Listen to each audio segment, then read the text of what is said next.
Please be seated.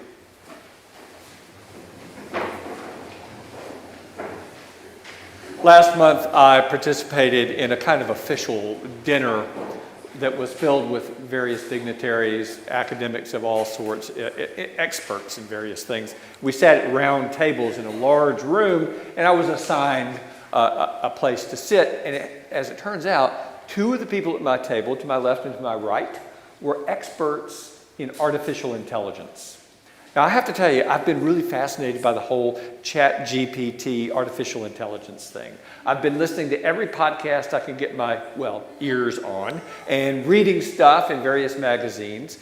And, the response to it has been everything from, that's never going to work, to wild speculation about it's going to change the world, we're going to go so fast in science, we're going to solve all our problems, to, did you see the Terminator? That's how that's going to go, right?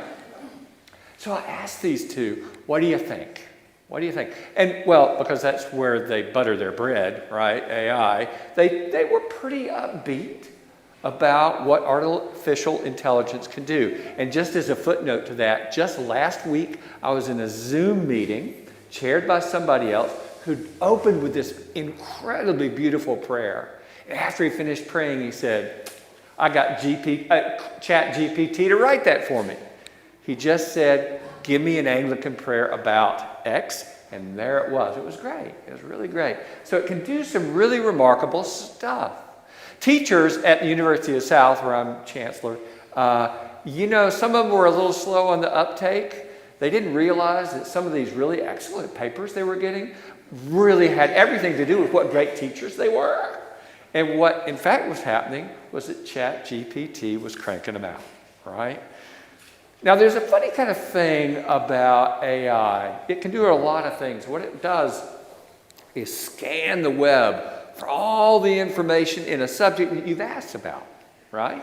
And it can put together a remarkable paper or maybe a little prayer, but there's one thing that AI doesn't do at all. It doesn't look for the difference between truth and falsehood at all. It gathers together or cobbles together or curates information, but it's information. It's not necessarily true. And in fact, some of the things you'll read that have been generated by AI have some howlers in it. Either distortions of the truth, I mean, it's true, sort of, or just outright baloney. It's just really not true. And I started thinking about human beings. It's kind of my business. Think about God and people, right? I was thinking about human beings.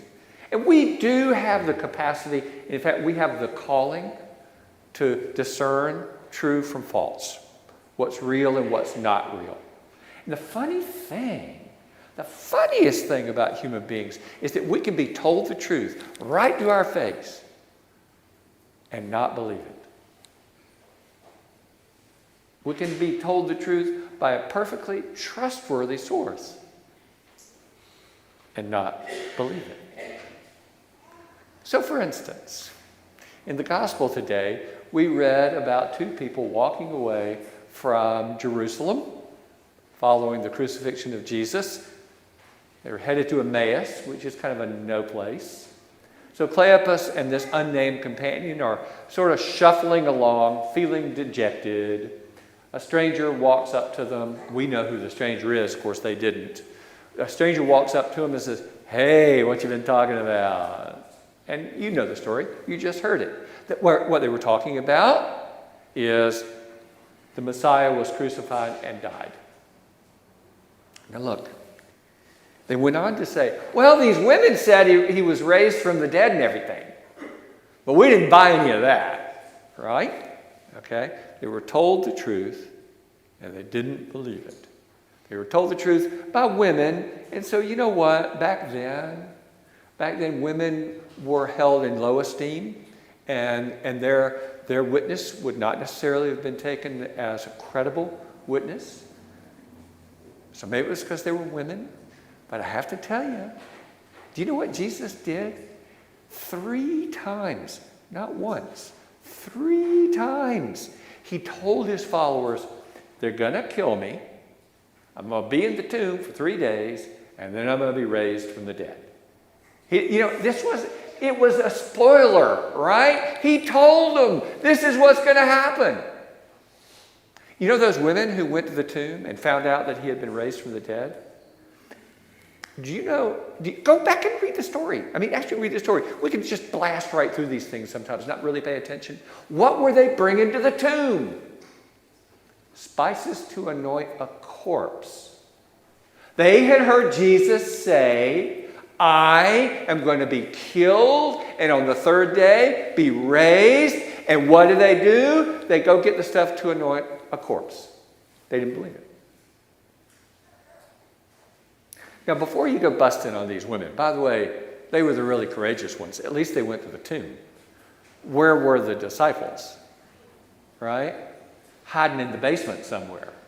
Right? That's upper room, strictly speaking, but you know what I mean, right? Look, if they really took Jesus seriously, don't you think on the third day they'd have, their little Apple Watches would have gone off, and they'd have said, hey, this is the day, let's head to the tomb, let's see what happened. We're waiting for Jesus to pop out and say, told ya, right? No, they didn't even go to the tomb until the women came back and told them, and then only a couple of them, right? Peter and John, at least according to John, went racing each other to the tomb, and they still didn't believe it. They had to go look for themselves. It took them a little while to kind of get their head around it, and then they went back and told the rest of them.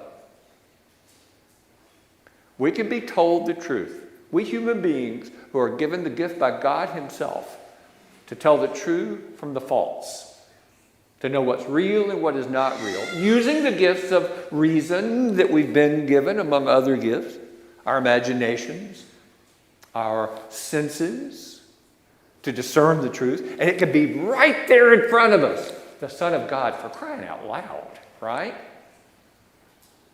And we don't believe it. And we don't believe it. Why am I telling you this? Well, because I am paid to preach, and I've got a couple more minutes. I'm supposed to keep going, right? Look, I don't want to be Debbie Downer here, right? I'm going to be straight up. I'm going to be straight up with you. You know and I know we go through patches of probably every day where we don't believe it either.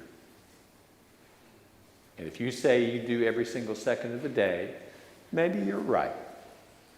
Then again, maybe your impulses inside yourself, the actions you show to your neighbors, the lack of generosity you may show to those in need, I wonder if those things say, I don't actually believe.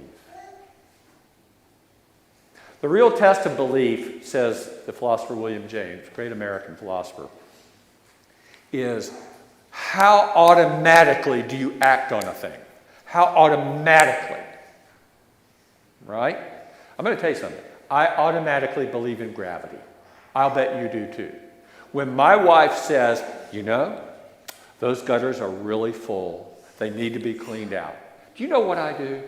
I pick up my iPhone and I call somebody else to do it because I ain't getting up on that ladder, right? Because I know I can fall off. I'm 65 years old, for crying out loud. I'm not getting up on that ladder, right? Because I believe in gravity. First thought, right? I believe in gravity so much that I'm not going to get up on my roof and take a swan dive, assuming I'm not going to do anything but float into the sky.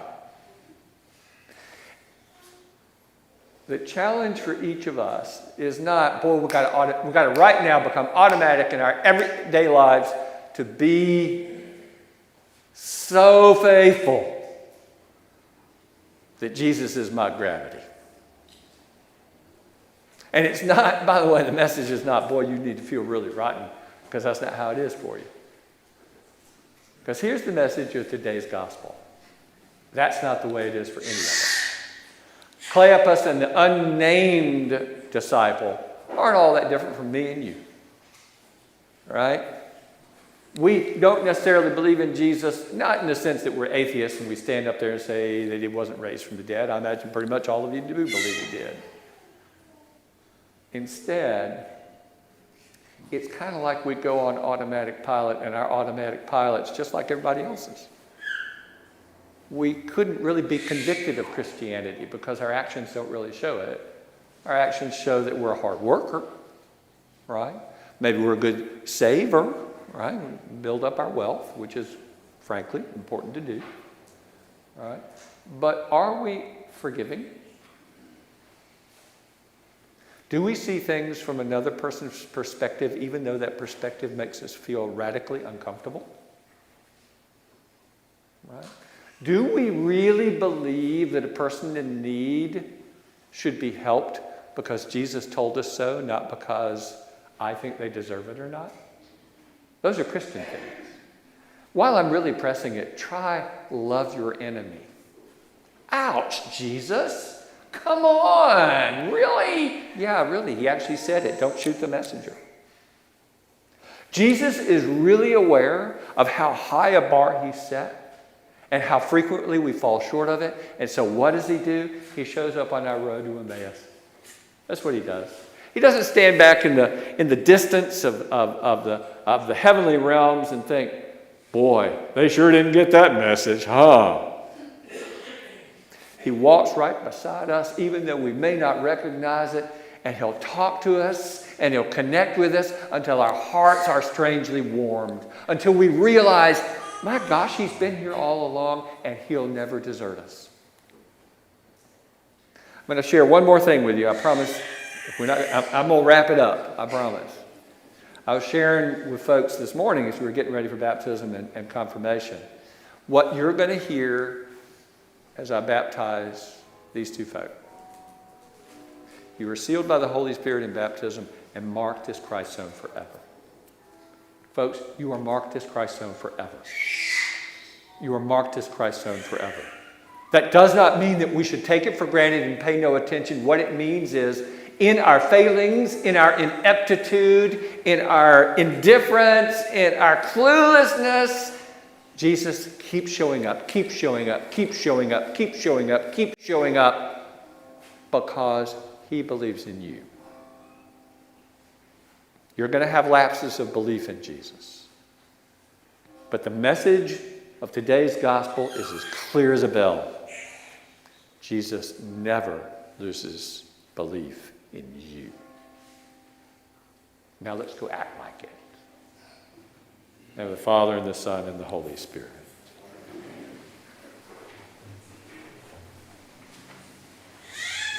Would the baptismal parties please come forward?